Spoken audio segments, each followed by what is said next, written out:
Miss হবে না আপনার পছন্দের টিভি শো। দেখুন জি5 অ্যাপে একদম ফ্রি। আমাদের পুটিটার সঙ্গে কেন এরকম বারবার হচ্ছে? কি হচ্ছে? আমি ক্ষমার অযোগ্য।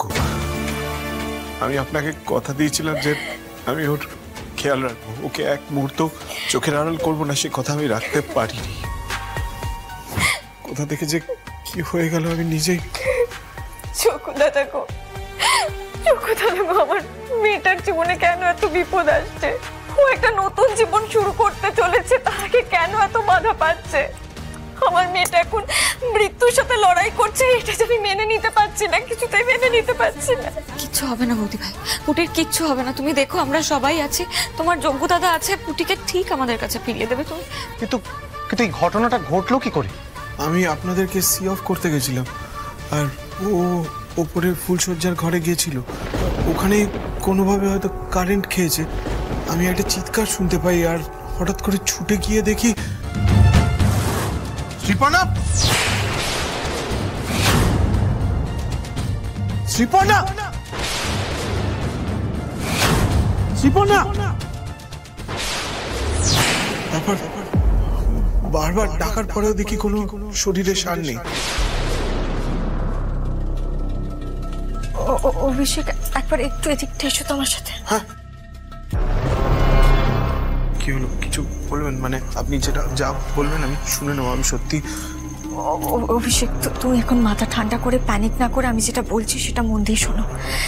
দেখো, আমার কিন্তু মনে হচ্ছে এটা আবারও কেউ একটা ট্র্যাপ পেতেছিল পুটিকে মেরে ফেলার জন্য।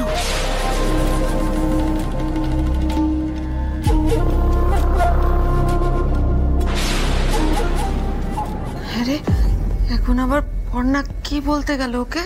জানি না জেঠি। আসলে বোনের সাথে বারবার এই ঘটনাগুলো পরপর কেন ঘটছে সেটাই নতুন কাউকে নিশ্চয়ই জানতে গেছে। তাই না তাই, আসলে আমাদের জানিস তো মেয়েটাকে ছাড়াই উচিত হয়নি। আর না ঠাম্মি, এটা কি বললে তুমি? দেখো, বিয়ের পর মেয়েরা শ্বশুর বাড়িতে যাবে, সেটাই তো স্বাভাবিক। ঠিক তাই, পুটির সাথে এটা বারবার কেন হচ্ছে আমাদের বরং সেটা দেখা উচিত, জানো তো? আপনারও তাই মনে হয়? আমারও কিন্তু তাই মনে হচ্ছে। মানে পরপর কয়েকটা ঘটনা কিন্তু জাস্ট মেয়ের কোইন্সিডেন্স হতে পারে না। সেই জন্যই তো আমি আগে সন্দেহ করছিলাম, কিন্তু এখন আমি নিশ্চিত হয়ে গেছি। কারণ তুমি একবার ভেবে দেখো, আগের বারেও কিন্তু কাউকে ভেতরে ঢুকতে বা বাইরে বেরোতে দেখা যায়নি, আর এবারও ঠিক তাই হলো। ইনফ্যাক্ট তুমি তো আলাদা করে পাহারা বসিয়েছো বাড়ির বাইরে, যদি বাইরে থেকে অন্য কেউ অপরিচিত ঢুকতো বা বেরোতো সেটা তো তুমি জানতেই পারতে। আর তাছাড়া আমরা তো সবার শেষে বেরোলাম।